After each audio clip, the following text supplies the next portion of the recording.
Nós vamos dar início, então, à nossa quarta audiência pública sobre o tema Porto de Pelotas, né?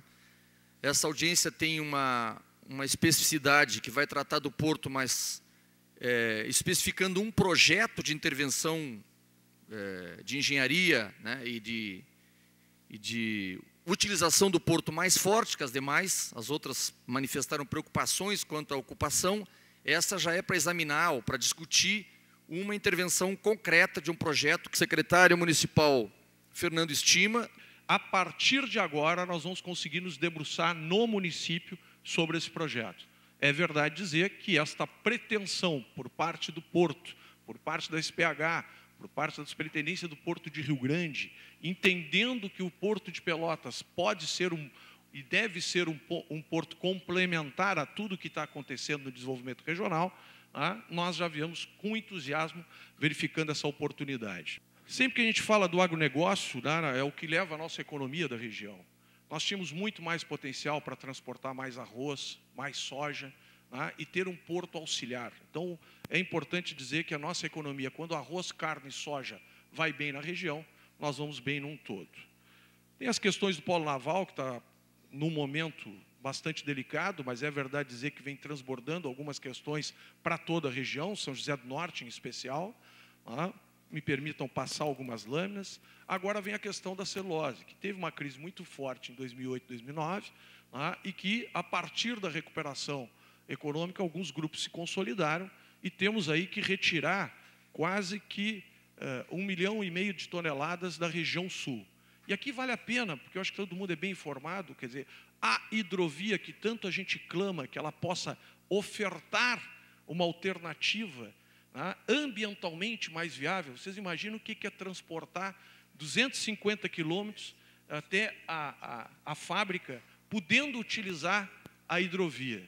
Então, o Porto de Pelotas é uma opção importante para escoar essa madeira e é uma opção importante para amenizar questões também ambientais do transporte. Foi contratada uma empresa para fazer todo o estudo das alternativas do acesso ao Porto de Pelotas. Isso aí foi feito muito mais numa parceria com o governo do Estado, que agora subiu para a União, tentando encaixar isso num possível orçamento, e isso acho que tem que estar muito claro para todos nós.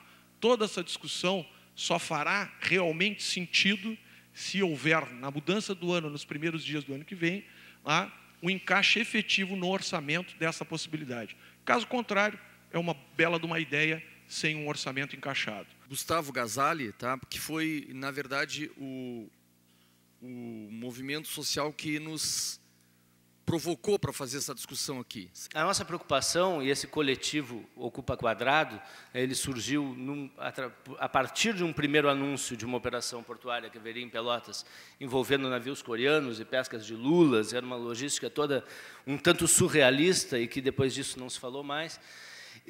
Mas nesse momento em que nós levantamos essa preocupação com o fechamento do quadrado, com uma operação estranha que nós consideramos que iria acontecer lá, nós ficamos sabendo, em uma reunião com o Eduardo Abreu e o Fabrício Tavares, ainda no ano passado, de que haveria esta operação da celulose aqui em Pelotas e dessa transformação drástica da zona do Porto, o que nos preocupou muito e que nos fez começar a fazer pensar no desenvolvimento da cidade, nessa região do Porto, que sofreu nos últimos 5 anos uma drástica transformação e, ao nosso ver, uma benéfica transformação para a região do Porto, para a cidade, a partir da ida da Universidade Federal de Pelotas para aquela região. Me parece que há um estágio avançadíssimo de um projeto para reativação com uma operação fortíssima do Porto, previsão, segundo Eduardo Abreu, é de 120 caminhões bitrem por dia, a cada 24 horas naquela região, portanto, na cara dos alunos, na cara dos professores, na cara da Universidade Federal e na cara da comunidade. Vocês imaginem as pessoas que moram na Rua Conde de Porto Alegre, que estão com uma ameaça de ter 120 caminhões na frente das suas casas durante 24 horas por dia. Nós não somos contra o desenvolvimento econômico, não somos contra hidrovias, não somos contra que Pelotas, pela sua localização geográfica e as águas que tem, participe desse processo de desenvolvimento de atração de empresas, mas nós gostaríamos e queremos que isso seja feito com um criterioso projeto ou com razoáveis critérios para que se adeque a atividade da universidade, da comunidade e dos interesses empresariais e desenvolvimentos e da própria cidade, sem que haja um prejuízo ou um impacto ambiental. E quando eu falo ambiental, não falo só na questão do meio ambiente verde, vamos dizer assim, mas do impacto ambiental sobre a população daquela região e sobre o projeto de desenvolvimento de cidade que nós queremos ter. Mas ninguém está vindo para cá de bonzinho. Nós vimos, inclusive, na apresentação do projeto, que haverá impacto. Se fala muito em minimização do impacto. Se há minimização do impacto, é para haverá impacto. Que impacto será esse? Será que essa empresa de celulose, que é efetivamente e realmente uma potência econômica, por que, é isso que ficamos nos perguntando, por que não se constrói um outro cais, em um local mais adequado? Senhor Eduardo Abreu, que é da chefia local aqui da Superintendência de Portos e Hidrovias, da SPH. Existe, no momento, uma obra na celulose rio-grandense, que é a sucedânea da Votorantim e da Fibria, e que antes era Borregar e Rio Céu, em Guaíba, e existem lá 8.559 trabalhadores da construção civil fazendo o trabalho de quintuplicação de uma obra de uma celulose.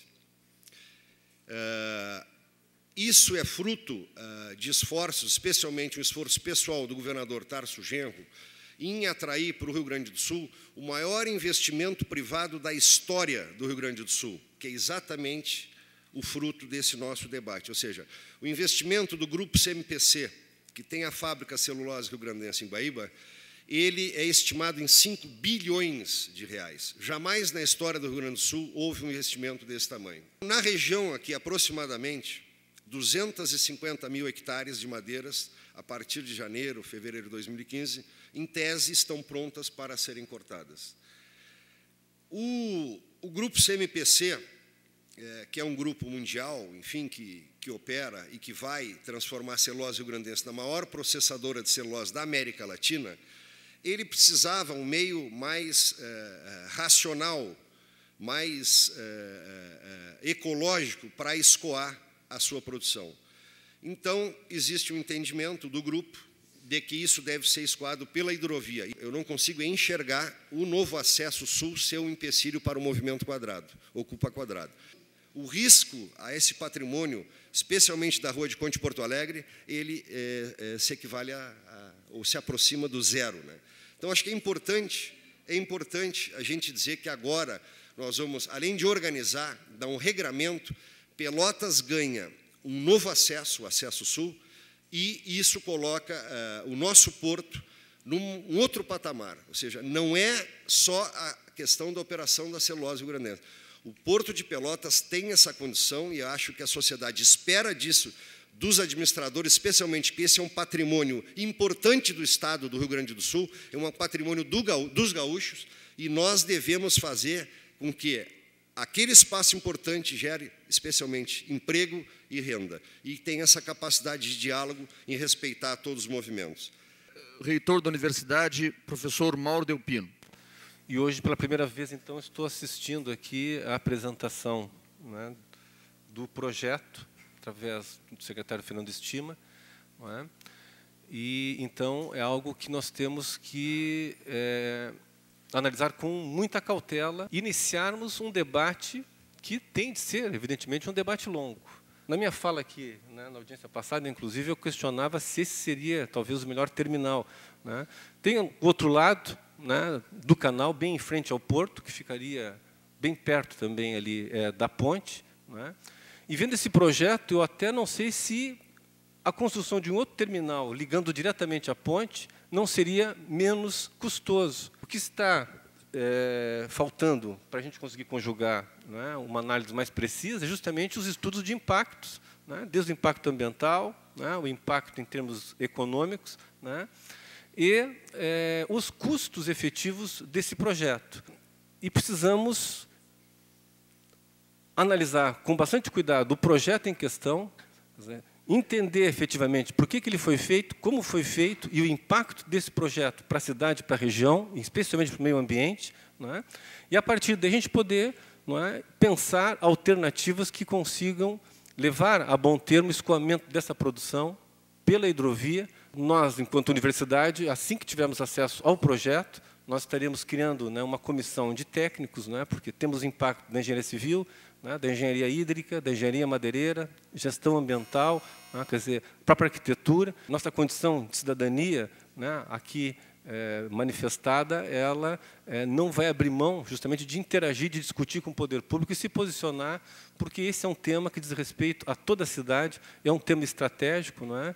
E acho que estamos num momento bastante inicial. E sem os devidos estudos, especialmente de impacto ambiental, que é algo bastante demorado, né, não nos parece que seja algo para curto prazo. Clênio, que é da Federação Nacional dos Portuários, que o Porto de Pelotas, ele nunca deixou, e o Abreu foi muito feliz, nunca deixou de ser um porto operante. Estrategicamente, o Porto de Pelotas, para a questão do Mercosul, é fundamental, muito mais fundamental que o Porto do Rio Grande, porque vai ter que passar tudo por aqui. Se não for esse projeto agora, vai ser outro projeto. Então, esse investimento, reitor, que está vindo do governo federal, vai ser importante, sim. Nós vamos ter que brigar para que venha esses investimentos. E esse investimento é importante. É importante, nós queremos defender aqui e vamos vir quantas vezes for necessário, Ivan, fazer essa discussão junto com a rapaziada aqui, para que esses trabalhadores de Pelotas tenham a possibilidade de ter esse investimento. E que tenha esses investimentos do governo federal, tanto nas ruas como também na elevada, porque se não for agora para esse investimento da madeira, vai ser para outro investimento. Pode nós nem estar aqui, mas que o Porto de Pelotas não vai deixar de ser Porto de Pelotas, o Porto de Rio Grande não vai deixar de ser Porto de Rio Grande. Hoje nós estamos discutindo aqui se queremos ou não queremos. Não, nós queremos. É responsabilidade de nós. Todo mundo tem que tirar a emoção e dizer, ó, nós queremos. Agora, como é que nós vamos fazer? Representante aqui da Associação dos Moradores, aqui das Doquinhas, o Jorge Iguaçu, o popular Bagé. O que sai de dentro dos gabinetes nunca é tão bom como se diz para a comunidade. Tem que sair da comunidade para dentro do gabinete, para os técnicos. O projeto não diz quantos empregos vai gerar. Essa poupança verde matou o campo. E agora quer passar com um caminhão por cima da cabeça dos moradores, dos estudantes, dos artistas de cultura. Josiane Almeida, que é secretária de Gestão Urbana aqui da Prefeitura de Pelotas. Nós estamos diante de um tema bastante complexo, bastante polêmico e de uma mudança de cenário inevitável. Realmente, o cenário do nosso porto, da nossa região portuária, e acho que, consequentemente, da nossa cidade, né, vai sofrer uma transformação. Merece e precisa de muito diálogo, muito necessário, uma cautela nesse assunto. Obrigado. A Chácara da Brigada é uma área que está na confluência do Arroio Pelotas com o canal São Gonçalo e que tem também uma perspectiva, né, de se colocar ali alguns estaleiros, alguma atividade relacionada ao porto. Temos um projeto que hoje a gente chama de Cidade Estudantil, né, até inicialmente tinha outro nome, mas esse projeto nós tivemos a oportunidade de apresentar ao reitor Mauro Delpino no início do ano passado, já neste governo, que nós gostaríamos de implementar, esse projeto significava uma valorização das ruas, dos espaços públicos, dos espaços coletivos nessa região da universidade. Nos tornamos realmente uma cidade estudantil. Agora o cenário é outro.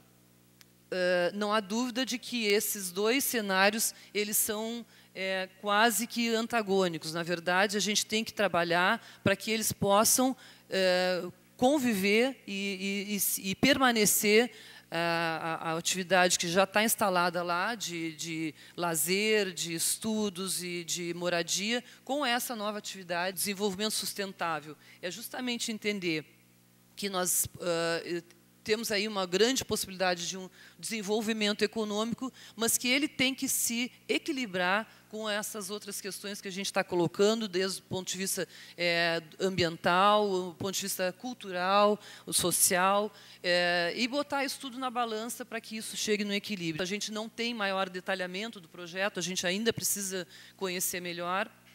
E eu acho que a universidade, a prefeitura e a comunidade envolvida poderá fazer um diálogo e se chegar numa alternativa que realmente não prejudique a nossa cidade. Eu passo a palavra imediatamente ao vereador Anderson Garcia. Nós não podemos perder a oportunidade de estar aceitando esse investimento.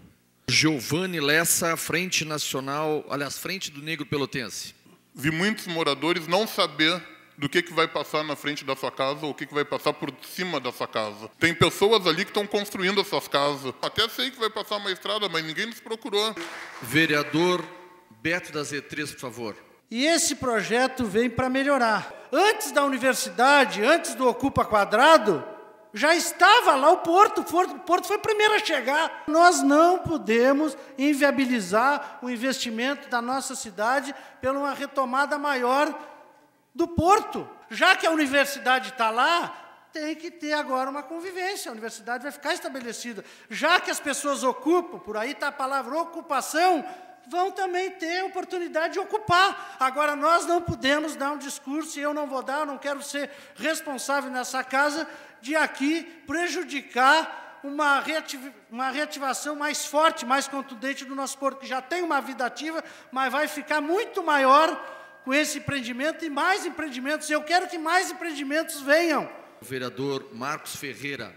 Mas os grandes desenvolvimentos nas cidades do futuro passa por um amplo projeto de discussão e um projeto sustentável aonde se respeite a história também da nossa cidade. Não pode chegar um impacto de um projeto numa região sem um estudo prévio, sem saber tudo que nós temos em torno e como vamos conseguir contemplar. Eu acho que isso é o papel dessa audiência pública hoje. Maurício Ploenal, é isso? Sobrenome que eu não conhecia. Ocupação Cultural de Arteiros, a OCA. E procurar vivenciar essa relação que se dá entre os estudantes e essa população flutuante dos caminhoneiros. São 600 homens que ficam num período indeterminado dentro da cidade. Quando a gente conversou com eles, que na brincadeira e na troca de ideias, assim, muitos deles me perguntaram como que é a mulherada na cidade. Isso gera um outro problema social, que é a prostituição infantil. E um questionamento que eu trago como que vai se dar essa relação com uma população de estudantes, com uma população de jovens, de homens e de mulheres, é claro, mas é uma relação meio divergente, assim. São prédios muito antigos e que merecem um certo respeito e cuidado. O patrimônio imaterial não se mede em quantidade, se mede em qualidade. O que se desenvolve na cidade, nesse ponto da cidade, é cultura, é entretenimento, é um polo intelectual que está crescendo, que em 3 meses se prevê todo o impacto que vai causar um projeto desses, para desalojo de famílias, para impacto ambiental, impacto social, impacto cultural, mas a história está para baixo também. Essa região onde a gente está falando da Chácara da Brigada, ela é um patrimônio arqueológico. Essa região a 1 metro, ela tem todo o histórico de escravidão que foi criado aqui nessa cidade. A 3 metros, tem todo o histórico de civilização tupi-guarani, que é daqui dessa região. Então, a gente está, de certa forma, buscando desenvolvimento, mas desvalendo de toda a construção histórica que a cidade tem. A próxima é Marcela Bueno. Vocês estão falando de desenvolvimento econômico, a gente está falando de qualidade de vida. Vocês estão falando de uma cidade para empresas, a gente está falando de uma cidade para pessoas. Eu sou vereador há vários mandatos, tá? E já promovi aqui 2 audiências quando a universidade foi para o Porto. E eu não sou nenhum profeta, mas é uma coisa meio óbvia, né? Que o Porto poderia receber cargas. Eu não imaginava um projeto tão grande, mas eu sabia que Candiota, lá onde eu nasci, mandava já umas pedrinhas, cujo nome é clinker, se eu não me engano. Clinker. Tá. E aquilo já tinha uma quantidade grande. Eu digo, se essa coisa aumentar, a universidade indo para ali, vai criar um conflito, tá, entre estudantes e tal. Promovi 2 audiências. Praticamente as audiências não resultaram em nada, porque não interferiu. Queria só finalizar aqui. Depois disso, depois dessas 2 audiências, né, quando surge essa ideia aí dos coreanos e tal, o Ocupa Quadrado foi até o nosso gabinete. Já havia por parte de vereadores aqui, vereador Beto, vereador Marcola, vereador Ricardo e outros vereadores, a ideia de discutir essa região portuária, certo? Então, assim, a gente vai continuar discutindo portuários, caminhoneiros, produtores, universidade, professores, estudantes, poder público, prefeitura, Estado, União, moradores da região, movimentos sociais.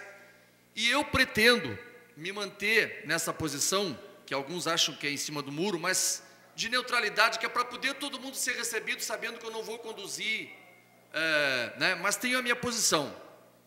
Eu acho que aqui é um confronto entre aquilo que o Milton Nascimento falava de coração de estudante, né, aqueles que cuidam da vida contra a força da grana que ergue e destrói coisas belas, como diria o Caetano Veloso. O investimento privado dessa monta, quando ele vem, ele não para muito. E assim como ele vem, ele vai. Alguns anos atrás, nós fizemos audiências lotadas, porque a nossa região ia ser inundada de celulose. O Clênio participou.